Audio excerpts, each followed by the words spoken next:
Good morning, everybody. Today we are going to discuss the poem My Last Duchess, which has been written by Robert Browning. This is the sixth poem. This is the sixth poem of BA third semester uh, from a book titled Fragrances. My Last Duchess. This has been written by Robert Browning. Now, Robert Browning, uh, he was one of the most important poets of the Victorian period. He was born in Camberwell in South London. Browning started writing poetry at an early age and devoted his long life entirely to literature. He married Elizabeth Barrett, a contemporary poet of high standing, in 1846. He spent 15 years of his married life in Italy. उन्होंने अपनी married life के 15 साल जो हैं वो Italy में बिताए और उनकी वाइफ की डेथ के बाद in 1861 he came back to England. Browning is known for his mastery of the dramatic monologues. जो मेनली रॉबर्ट ब्राउनिंग जाने जाते हैं वो ड्रामेटिक मोनोलॉग के लिए जाने जाते हैं. ड्रामेटिक मोनोलॉग जो ये पोएम है माय लास्ट डचेस, ये भी ड्रामेटिक मोनोलॉग का ही एक बहुत अच्छा एग्जाम्पल है. In his dramatic monologue, some historical or imaginary character is supposed to be speaking at certain critical moment in his life. Through his speech, the character unwittingly reveals the inmost workings of his mind. Dramatic monologue के through वो सारी ही बात, dramatic monologue actually क्या होता है कि it's a poem in which a single fictional or historical character speaks to a silent audience. इसके अंदर एक स्पीकर होता है जो अपनी बात रखता है और जो ऑडियंस है उसको हम महसूस कर सकते हैं कि yes audience is there, but audience जो है कोई वर्ड जो है nothing, no word comes from the audience, लेकिन ऑडियंस जो बोलती नहीं है, कोई वर्ड ऑडियंस की तरफ से नहीं आता है. We just feel that someone is there who is listening to the speaker. जो प्रेजेंस है ऑडियंस की that is revealed through the words of speaker only. हमें स्पीकर के शब्दों से ही पता चलता है कि someone is listening to him. So in such a poem, the thoughts revealed are not those of the poet, they are the thoughts of the impersonated character. The speaker, through his speak, unwittingly reveals his own character and personality. अगर हम last duchess की बात करें तो speaker जो है इसके अंदर that is the duke of Ferreira. Duke है फ्रेरा का. फ्रेरा जो एक जगह का नाम है जो कि इटली में है. And the audience is the envoy of A count. Envoy है, कोई मैसेंजर है एक काउंट का, एक राजा का मान सकते हैं आप. The daughter the duke intends to, whose daughter the duke intends to marry. यहाँ जो स्पीकर है duke, actually he is a widower. उसकी वाइफ की डेथ हो चुकी है और उसके लिए एक अपनी बेटी का कोई रिश्ता लेकर के कोई काउंट है, उसका जो एनवॉय है, उसका मैसेंजर आया है उस काउंट की बेटी का रिश्ता लेकर के, जिससे ड्यूक जो है ही इंटेंड्स टू मैरी, वो शादी करना चाहता है. The Duke shows the envoy the picture of his last duchess. कुछ इस तरीके से स्टार्ट होती है पोएम कि जो ड्यूक है वो उस एनवॉय को, एनवॉय मीन्स मैसेंजर को, अपने जो लास्ट डचेस है, उसकी जो लास्ट वाइफ है जो अब नहीं रही, उसको अपनी, उसकी पिक्चर जो है, पोर्ट्रेट जो है वो दिखा रहा है. एंड टेल्स हिम, उसको बताता है कि what kind of women she was, वो किस तरह की लेडी थी. And why she has to be put to death. उसको जो है वो उसने क्यों मार दिया था, उसकी बातों से ही जो है वो we come to know that he killed him, उसने ही उसको मारा है. और वो उसे इसलिए ये सब बातें बता रहा है ताकि what are his expectations from his new wife, कि उसकी जो होने वाली वाइफ है उससे वो क्या क्या एक्सपेक्टेशंस जो हैं वो लगा रहा है. इसीलिए वो सारी बातें एनवॉय को, उस मैसेंजर को बता रहा है कि what kind of A lady she was, वो किस टाइप की लेडी थी और उसने उसको क्यों जो है वो मार दिया, क्या कारण थे और क्या ऐसी बातें हैं जो उसकी होने वाली वाइफ में नहीं होनी चाहिए। तो जो पहली लाइन है पोएम की वो कुछ इस तरह से है, that's my last duchess, that's my last duchess. अगर हम यहाँ वर्ड देखें माई, तो माई जो है वो यहाँ पर बड़ा पोजीशन शो कर रहा है कि दैट वाज हिज वाइफ, वो that was my last duchess, वो मेरी जो है लास्ट डचेस थी। तो that's my last duchess painted on the wall, वो इशारा कर रहा है, पॉइंट आउट कर रहा है उस पोर्ट्रेट की तरफ that has been painted on the wall, जो वॉल पर हैंग हुआ हुआ है। Looking as if she were alive, ऐसा लगता है कि शी वॉज अलाइव, वो ये बोल रहा है, मतलब वो he is appreciating the art, actually he is not appreciating his last touches, वो अपनी लास्ट टचेज़ को अप्रिशिएट नहीं कर रहा है, वो एक पीस ऑफ आर्ट को अप्रिशिएट कर रहा है कि वो इस तरीके से बनाई गई कि ऐसा लगता है कि शी वॉज अलाइव, जैसा कि वो जिंदा है। I call that piece a wonder now. Fra Pendlove's hands worked busily a day, and there she stands. Will it please you sit and look at her? इसके अंदर एक वर्ड जो है फ्रेरा यूज़ हुआ है, ये एक one of the most cultured cities of Italy है। It was the state of the duke of Ferrara, the speaker of this monologue. That's my last duchess, that has been painted on the wall. Words are addressed to the messenger of the count whose daughter the widowed Duke of Ferrara wants to marry. ये उससे बात करने के लिए उसने बोला, उसको बता रहा है किससे बात कर रहा है, एक एनवॉय से, एक मैसेंजर से, जो कि पास के ही किसी काउंट का मैसेंजर है, उस काउंट की डॉटर का रिश्ता लेकर के वो ड्यूक के पास आया है। माई लास्ट डचेज़, अगर हम बात करें, फिर से मैं वही बात करूँगी कि एक पर्सनल प्रॉपर्टी की तरह उसने इस वर्ड को यूज़ किया है कि जैसे उसकी जो वाइफ थी that was his personal property. Last duchess मतलब जो हु हैज़ डाइड रिसेंटली, जो अभी अभी जो है शी हैज़ एक्सपायर्ड नाउ, अब एक्सपायर हो चुकी हैं। Looking as if she were alive, मतलब वो यहाँ पर अपनी वाइफ की प्रेज़ नहीं कर रहा है, he is just appreciating a piece of art, क्योंकि वो एक अप्रिशिएटर था, वो उसको शौक़ था आर्ट का, तो वो अप्रिशिएट कर रहा है सिर्फ एक आर्ट के पीस को, कि जो पोर्ट्रेट है वो बहुत सुंदर बनाया गया था। He is proud of the portrait of his last duchess because it's a work of great work of art, it looks life like and realistic, wonderful. Fra Pandolf, उसने एक वर्ड यूज़ हुआ है, फ्रा पेंडलोफ, ये एक इमेजनरी नेम है artist का, who has painted the portrait, जिसने इस पोर्ट्रेट को पेंट किया है। और फ्रा का मतलब होता है एक मोंक। नेक्स्ट अगर लाइन पे हम ध्यान दें तो ही वर्कड बिजली a day, he was so possessive, वो इतना पोजेसिव था अपनी वाइफ को लेकर के कि उसने, फ्रा का मतलब यहाँ पर मोंक है। आप देखिए कि he hired a monk to make that portrait, उसने उस पोर्ट्रेट को बनाने के लिए एक मोंक को हायर किया, बजाय कि एक प्रोफेशनल पोर्ट्रेट बनवाने वाले से की बजाय उसने प्रेफर किया कि एक मोंक को बुलाया जाए, क्योंकि उसे किसी भी तरह का फ्लर्ट जो था वो दैट वाज नॉट टॉलरेबल, कि उसकी वाइफ के साथ कोई प्रोफेशनल जो है वहाँ पर आए और उसके साथ कोई फ्लर्ट करे। तो that's why he did not allow anybody to draw his portrait, और बजाय कि एक प्रोफेशनल को बुलाने के उसने एक मोंक को बुलाया। एंड वर्क बिजली अ डे, उसने उस पोर्ट्रेट को एक सिंगल डे में ही बनवाना चाहा, क्योंकि उसे he used to be very jealous कि उसकी वाइफ को कोई इससे ज़्यादा ना देख पाए। तो that's why the jealous duke did not permit him to stay with his wife for more than one day, उसने एक ही दिन के अंदर कॉन्टीन्यूस बिठा करके उसने जो ये पोर्ट्रेट है वो बनवाया है। Then he is asking him to sit and look at that portrait. वो उस एनवॉय को, उस मैसेंजर को बोल रहा है कि just sit here and look at this portrait and appreciate it, इसको अप्रिशिएट करने के लिए बोल रहा है। तो अगर हम यहाँ देखें तो मैसेंजर जो है वो एक नेबरिंग काउंट से नेबरिंग काउंट का है, who has come to the duke of Ferrara, जो ड्यूक ऑफ फ्रेरा के पास आया है। और ड्यूक ऑफ फ्रेरा जो है ही इज़ अ विडोअर, जिसकी वाइफ जो है वो जा चुकी है, मर चुकी है, और he intends to marry the daughter of the count.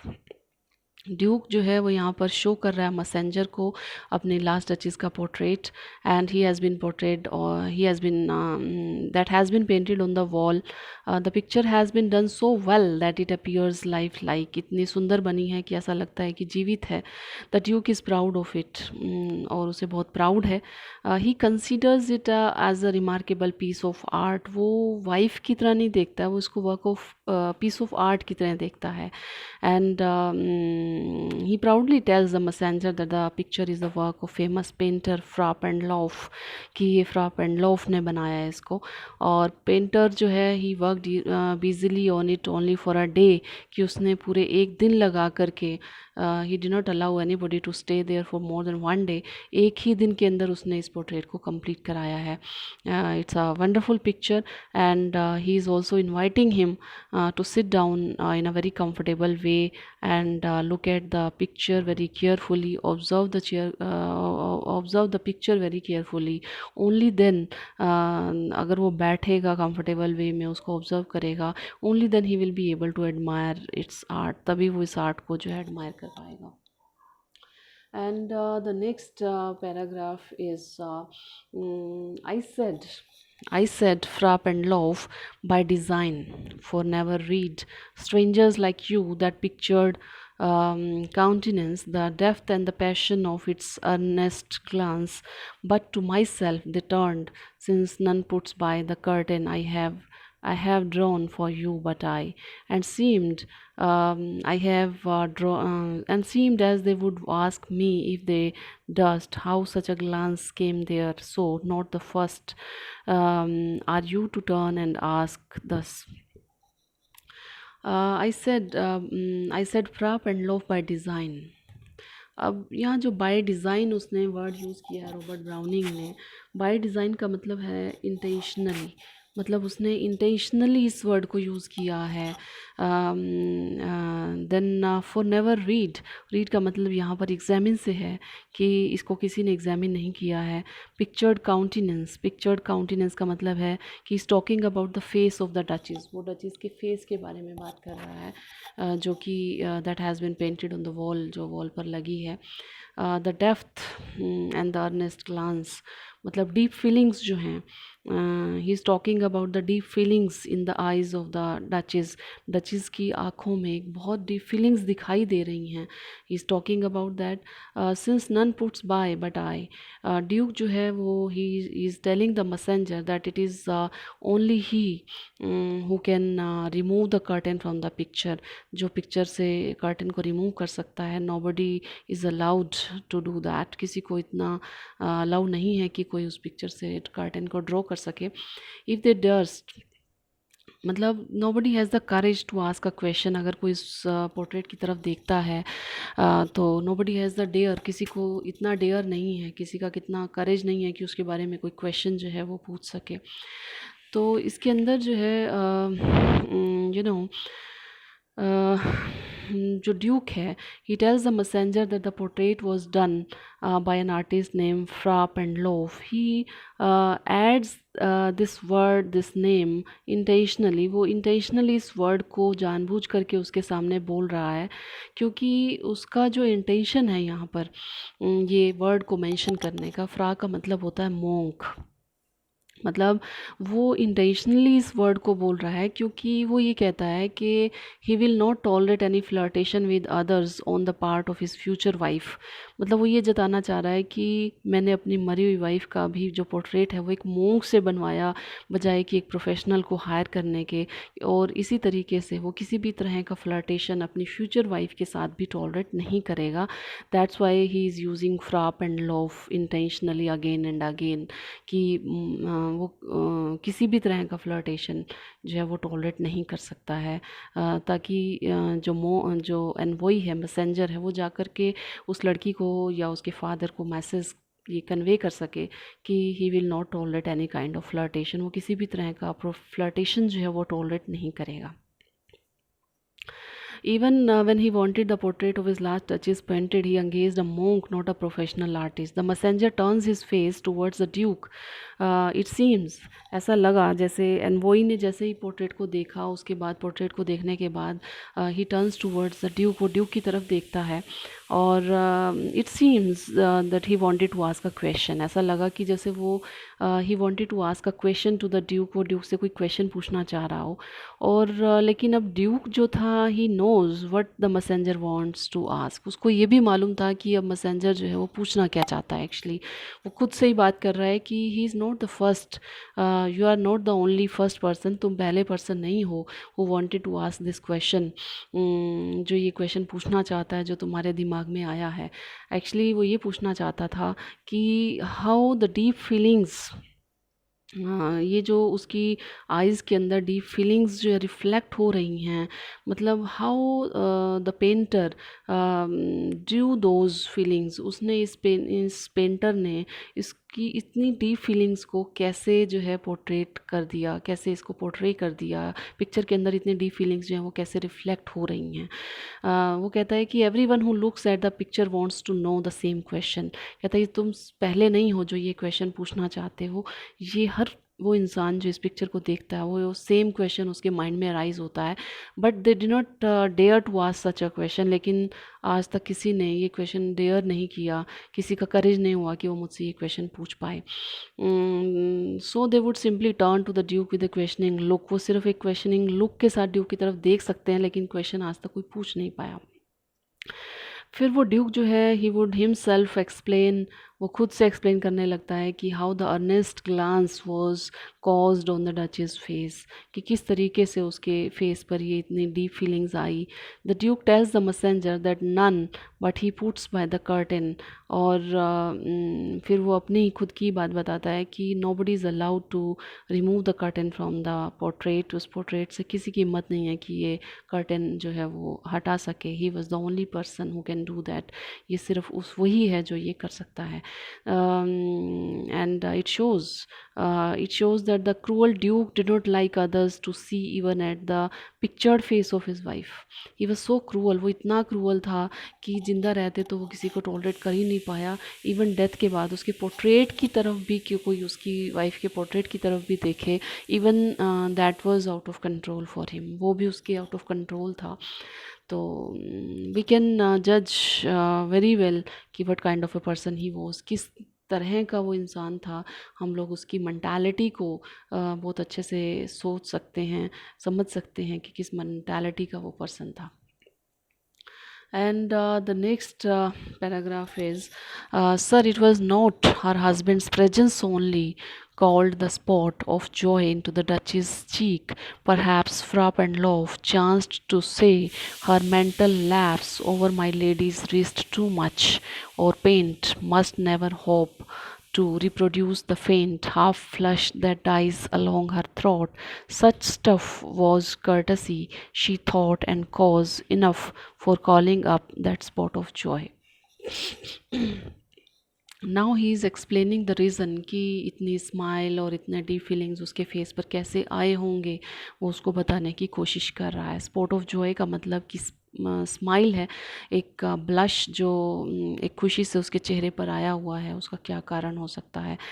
Mental का मतलब यहाँ पर MENTLE, मेंटल का मतलब यहाँ पर क्लॉक से है, क्लॉक जो वो गाउन पहना करते थे. और लैप्स का means covers. Faint half flush का मतलब है द लाइट ब्लश और the reddish glow on the neck and the throat. Such stuff का मतलब यहाँ पर रिमार्क से है. कर्टसी जो पोलाइट बिहेवियर से है, पोलाइट बिहेवियर से है, या कॉम्प्लीमेंट जो शायद मोंक ने उसको दिया होगा. And cause enough. तो यहाँ पर भी जो है जो रॉबर्ट ब्राउनिंग है, उसका जो स्पीकर है ड्यूक, वो किस तरीके से एक्सप्लेन कर रहा है कि व्हाट वर द रीजंस, क्या रीजंस जो हैं वो रहे होंगे.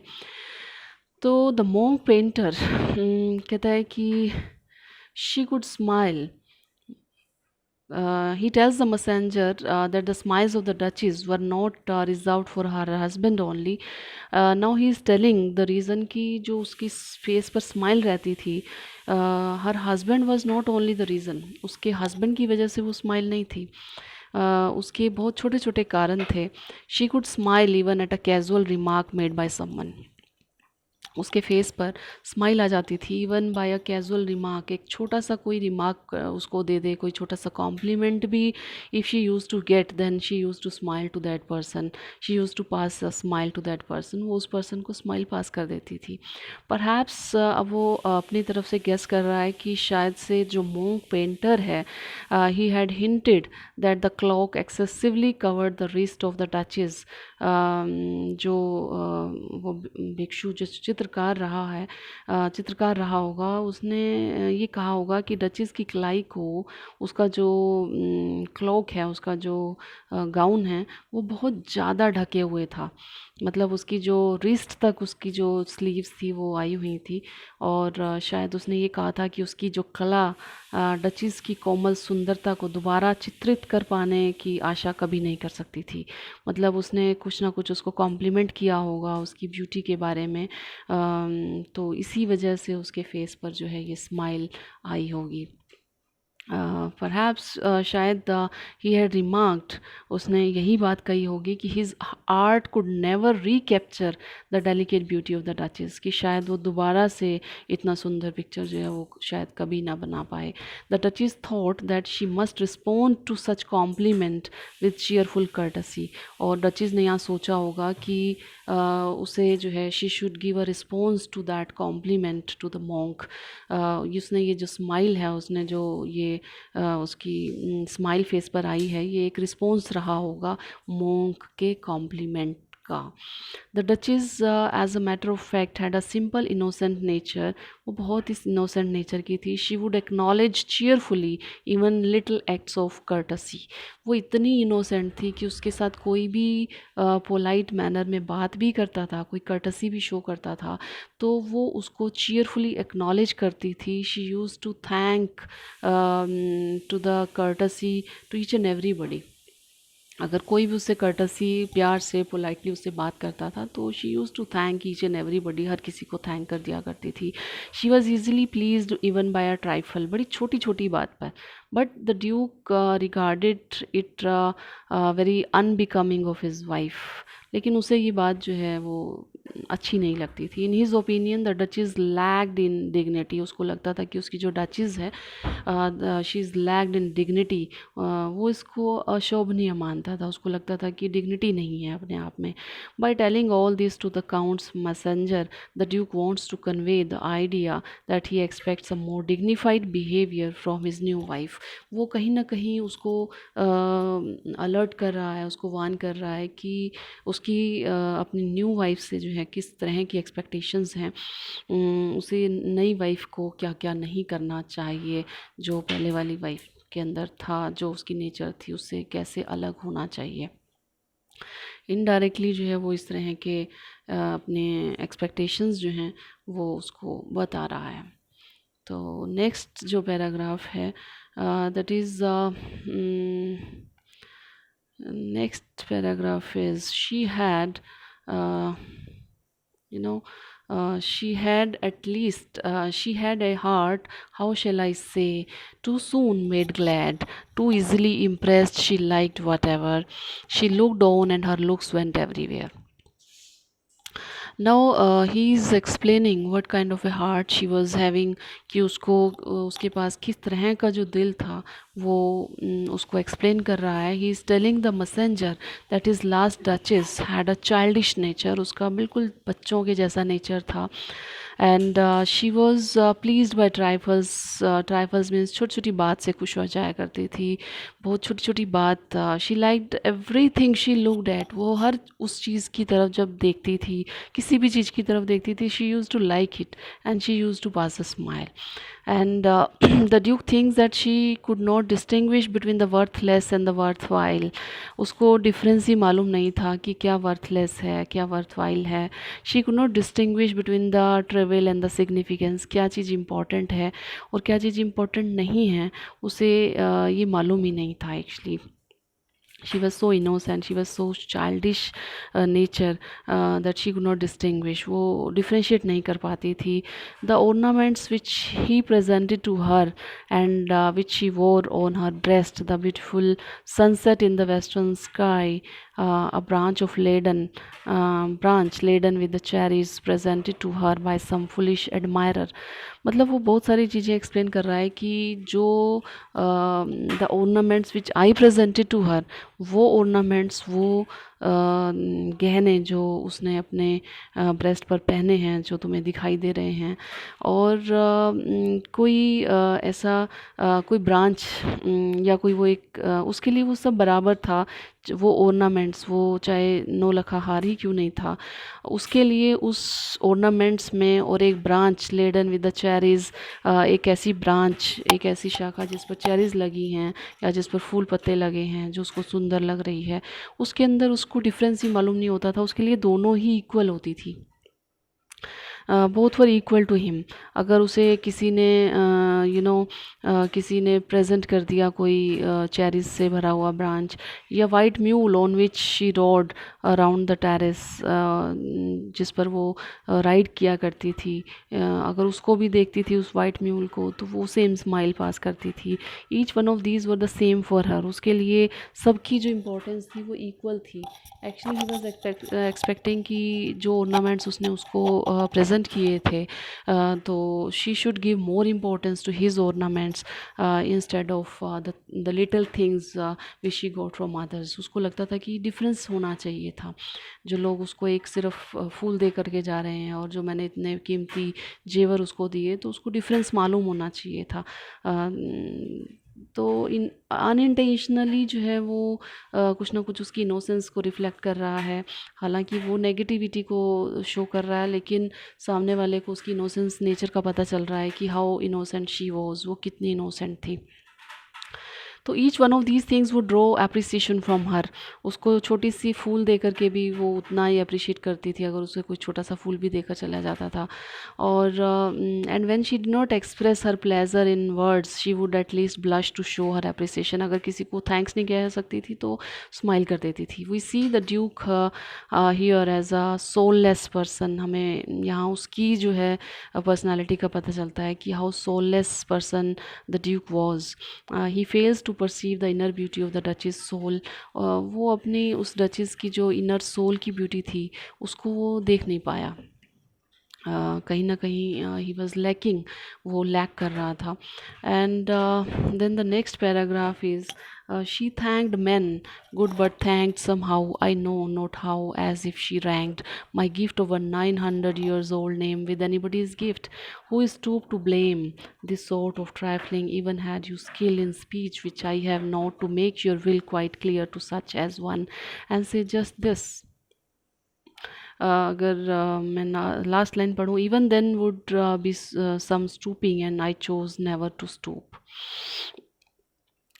फिर से the same thing he is talking about, वही सेम चीज़ें जो है वो यहाँ पर भी बात कर रहा है कि she appreciated even the smallest gifts given to her. वो छोटे से छोटे गिफ्ट को भी अप्रिशिएट करती थी अगर उसे कोई देता था. But the proud and the cruel duke you know did not like this. उसको ये सब पसंद नहीं था. He thought that he had done the duchess a great favour by marrying her. उसको लगता था कि उससे शादी करके उसने उसको ग्रेट फेवर किया है. He had gifted her his 900 year old family name. उसने अपना नाम दिया जो कि 900 साल पुराना उसकी फैमिली का नाम था. He failed to understand how the duchess could rank his gift with anyone else gifts as his duchess. She ought to have behaved in a becoming manner. The Duke says that the Duchess might have corrected herself if he had counseled her. उसको लगता था कि if he is counseling her, अगर वो उसको counseling कर रहा है तो she must accept it कि हाँ she had committed something wrong, उसने गलत किया है, उसको करना चाहिए था. But he thinks he would be stooping, it would be stooping to point out such trivial faults to the Duchess, as he never stoops. The proud and the egocentric Duke is too obstinate to share his heart's desire with his wife. In fact, he has no heart or soul. He is heartless and soulless person. हमें यहाँ फिर से वही reflect हो रहा है कि कितना हार्टलेस जो था वो पर्सन था. कहीं ना कहीं हमें ये मालूम हो रहा है कि जो ड्यूक था ही वॉज सो ईगोसेंट्रिक, वो इतना ईगोसेंट्रिक था, इतना अभिमान था उसके अंदर कि वो अपने दिल की इच्छा भी अपने पत्नी के साथ जो है बांटने को तैयार नहीं था. He was not ready to share his inner desires even.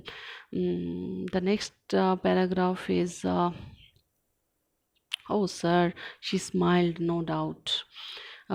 Whenever I passed her, but who passed without much the same smile. उसको बार बार यही प्रॉब्लम है कि she used to treat him as she used to treat others. वो उसे उतना वैसे ही treat करती थी जैसे वो सबको ट्रीट करती थी. एंड क्रियलिटी जो है उनकी उसकी उस लाइंस में रिफ्लेक्ट हो रही है. I am going to read this lines. This ग्रू, कहता है ये इस तरीके से ये जो प्रोसेस था ये बढ़ रहा था. I gave commands then all the smiles stop together. Look at these lines, these are very important. This grew, I gave the commands and then all smiles stopped together. Here we get an idea that he killed her, उसने ही उसको मारा. There she stands as if alive. Will it please you rise, we will meet the company below then. इसी paragraph से we are getting the idea he was the murderer, वो ही murderer था. The jealous Duke could not tolerate that his wife should smile at others in the same way as she smiled at him. When he saw that Duchess की जो ये generosity थी, जो उसकी humanity थी, it was getting expanding day by day, ये बढ़ रही थी, it was increasing, ये बढ़ रहा था, smile का जो सिलसिला था. He gave his orders, उसने उसके orders दिए. Though we are told that what these orders were and to whom they were given, the ultimate result is clear. ultimate जो result है वो clear है कि वो कहता है then all the smiles stopped together. Means the poor Duchess, she was murdered by the Duke's men. उसने अपने आदमियों को ऑर्डर दे दिया था कि go and kill her, इसको मार दिया जाए. And now once again he's addressing, he's pointing towards a portrait that has been hanged on the wall. जो वॉल के ऊपर हैंग किया गया उसकी तरफ इशारा कर रहा है कि it appears as if she was alive. ऐसा लगता है कि जैसे वो जिंदा हो. He likes it more than the living Duchess because now it belongs to him and him alone. अब उसे ये पोर्ट्रेट ज़्यादा पसंद है क्योंकि ये सिर्फ उसी से बिलोंग करता है. And at this point the Duke proposes to go downstairs. वो मैसेंजर को बोल रहा है कि let's go to the downstairs. कोई काउंट की पार्टी है जो कि वेट कर रही है उसका नीचे, और सो मीट डाउनस्टेयर्स कि हम नीचे चल कर के जो है वो मिलते हैं. और वो अपने डिमांड्स जो हैं, एक्सपेक्टेशंस जो हैं, वो उस मैसेंजर को डायरेक्टली और इनडायरेक्टली बता रहा है कि उसकी क्या क्या एक्सपेक्टेशंस हैं. And the next and the last paragraph is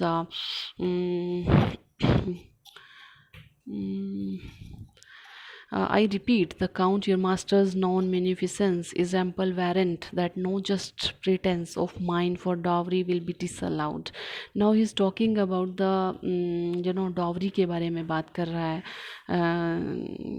directly ना कह करके वो indirectly he is demanding for the dowry. वो डावरी के बारे में बात कर रहा है. क्या कहता है कि now he starts talking about his intended marriage with the counters daughter. वो बता रहा है कि जो काउंट है तुम्हारा, जहाँ से तुम आए हो, तुम्हारा जो राजा है, he is known for his generosity, वो अपनी जीनियोसिटी के लिए जो है, उदारता के लिए फेमस है। और this generosity should be a sufficient guarantee that his reasonable demands for the dowry shall not be denied. उसकी उदारता से लगता है कि जो मेरी एक्सपेक्टेशंस हैं, जो मेरी इच्छाएं हैं डॉवरी की, वो डिनाई नहीं करेगा तुम्हारा जो काउंट है। देन फिर बड़ी डिप्लोमेटिकली उसको ऐड कर रहा है कि his primary interest is not in the dowry but in the fair daughter of the count. फिर उसे फील ना हो डॉवरी के बारे में, फिर वो ऐड करता है, बड़ी डिप्लोमेटिकली बात करता है कि no no, my primary concern is the daughter of your count not the dowry. But जो भी दोगे तो वो अपनी बेटी को ही दोगे, अपनी बेटी को ही देगा काउंट, जो भी देगा। All this had been told in the very beginning, but now he repeats it again, so that there is no misunderstanding, कोई miscommunication ना रहे। The Duke and the messenger prepares to go down where the company is waiting। फिर वो नीचे जाते हैं and messenger stands back so that the Duke may descend first। वो पीछे खड़ा हो जाता है ताकि ड्यूक जो है वो आगे आगे जा सके। But the Duke feigns to be polite, लेकिन वो pretend करता है कि जैसे he is very polite। He says, he asks him to, we should, let's go together, let's go down together, आओ इकट्ठे चलते हैं। तो he wants to impress the messenger with his politeness actually। he is pretending, he is not so polite, वो इतना polite है नहीं है, लेकिन messenger के सामने वो politely behave करने की कोशिश कर रहा है, उसको impress करने के लिए। और उसके बाद जो है जब वो नीचे जाने लगते हैं तो ही आस्क्स द मैसेंजर कि to look at the bronze statue of Neptune the sea god. वहाँ पर एक मैसेंजर को वो दिखाता है कि लुक एट दिस स्टैचू, एक स्टैचू की तरफ देखो, जो नेपच्यून है, जो नेपच्यून जो है that is a sea god, एक समुद्री देवता का स्टैचू जो है वहाँ पर पड़ा हुआ है। And he is getting, he is drawing his attention towards that statue। Statue shows that shows the god riding and controlling a sea horse। वो statue कुछ ऐसा है कि जो सी का देवता है वो सी हॉर्स को अपने हाथों से कंट्रोल किए हुए है। और जो ड्यूक है he is very proud of this work of art. वो प्राउड फील कर रहा है क्योंकि एक पीस ऑफ आर्ट है। और वो बोलता है, वो सो बता रहा है कि it's a piece of rare, it's a rare piece, it's a piece of rarity. He says that it was specially carved out of bronze for him by the sculptor। एक स्कल्प्टर है इंसबर्ग का, उसने इसको जो है स्पेशली ड्यूक के लिए जो है कार्विंग उसने की थी। स्टैचू की भी यहाँ पर एक सिंबॉलिकल सिग्निफिकेंस है कि जो नेपच्यून है टेम्स द सी हॉर्स। जो नेपच्यून है सी गॉड है, जो सी का देवता है, वो किस तरीके से सी हॉर्स को कंट्रोल कर रहा है। बिल्कुल इसी तरीके से जो ड्यूक है उसने अपने लास्ट डचेस को जो है वो कंट्रोल किया हुआ था। और कहीं ना कहीं ये शो कर रहा है कि वो अपनी न्यू वाइफ को भी इसी तरीके से जो है वो कहीं ना कहीं कंट्रोल करना चाहता है। वो रिफ्लेक्ट कर रहा है कि उसकी जो न्यू वाइफ है उसे भी जो है वो इसी तरीके से कंट्रोल करना चाहता है। और she should not be like his previous wife, वो जो है उसकी प्रीवियस वाइफ की तरह ना हो, वो जो है सबको अपनी स्माइल जो है वो पास ना करे। तो on the basis of this explanation you came to know what kind of a person he was, कितना क्रूअल जो था वो पर्सन था। यू गोट एन आइडिया, आपको आइडिया जो है वो हो गया होगा।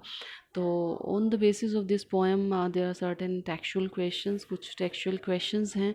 आई hope you will be able to solve all these questions. You can use some quotations from this poem. आप इस पोएम की कुछ कोटेशंस भी कोट कर सकते हैं अपने क्वेश्चंस के अंदर। मेन जो इसके अंदर क्वेश्चन बनेगा वो करैक्टर स्केच है डचेस का और ड्यूक का।